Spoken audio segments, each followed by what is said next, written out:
নমস্কাৰ বন্ধু বান্ধৱীসকল, আজি মই আপোনালোকৰ লগত আলোচনা কৰিম মংগলবাৰৰ দিনটিত ভুলতো এই বস্ত্ৰ পৰিধান নকৰিব। গতিকে ইয়াৰ বিষয়ে যদি সবিশেষ জানিব বিচাৰে আৰু এনেধৰণৰ টিপছসমূহ যদি পুনৰ পাই থাকিব বিচাৰে তেন্তে চেনেলটি অৱশ্যেই ছাবস্ক্ৰাইব কৰি ৰাখি থবলৈ নাপাহৰিব। এতিয়া হওক ভিডিঅ'টি আৰম্ভ কৰি লওঁ। বন্ধুসকল, এই মংগলবাৰৰ দিনটি হৈছে হনুমানজীৰ অতিকৈ প্ৰিয় বাৰ।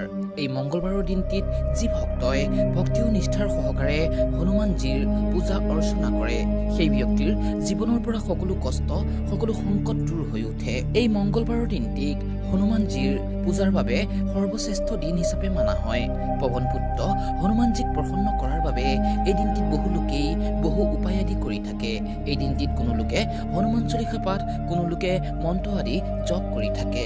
ধৰ্মশাস্ত্ৰৰ অনুসাৰে মংগলবাৰে ব্ৰত ৰাখিলে কুণ্ডলীত মংগল গ্ৰহ দুৰ্বল থাকিলে মজবুত হৈ উঠে আৰু শুভফল প্ৰাপ্তি হয়। ইয়াৰ লগতে শনিৰ মহাদশা বা অশুভ প্ৰভাৱ দূৰ কৰাৰ বাবে ই বহুতো লাভকাৰী হয়। ইয়াৰ উপৰিও এই ব্ৰতৰ দ্বাৰা ব্যক্তিৰ বল, সাহস আৰু পুৰুষাৰ্থ বৃদ্ধি হয়। গতিকে এই শুভ দিনটিত বিধি বিধানেৰে হনুমানজীৰ পূজাৰ লগতে হনুমান চলিষা অৱশ্যেই পাঠ কৰা উচিত। বন্ধুসকল, ইয়াৰ লগতে আজি কথা পাতিম এই মংগলবাৰৰ দিনটিত কি বস্ত্ৰ পিন্ধা উচিত আৰু কি ৰঙৰ বস্ত্ৰ পৰিধান কৰাটো একেবাৰেই অনুচিত। গতিকে জানো আহক ইয়াৰ সম্বন্ধে। বন্ধুসকল, জ্যোতিষত ৰঙৰ বহুতো মহত্ব ৰৈছে। প্ৰত্যেক গ্ৰহৰে এক নিজা নিজা ৰঙৰ লগত সম্বন্ধ ৰৈছে আৰু ই আমাৰ জীৱনতো প্ৰভাৱ পেলায়।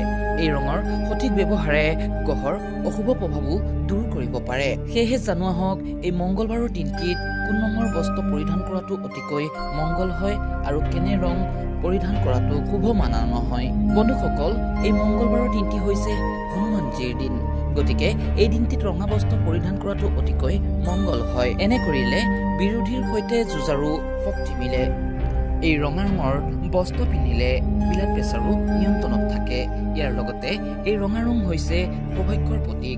গতিকে বিবাহিত মহিলাই এই ৰঙৰ বস্ত্ৰ বেছিকৈ পিন্ধে। সেয়েহে এই মংগলবাৰৰ দিনটিত যদি ৰঙা ৰঙৰ বা কেশৰী ৰঙৰ বস্ত্ৰ পিন্ধি আপুনি হনুমানজীৰ পূজা কৰে তেন্তে হনুমানজীৰ কৃপা অৱশ্যেই লাভ হয়।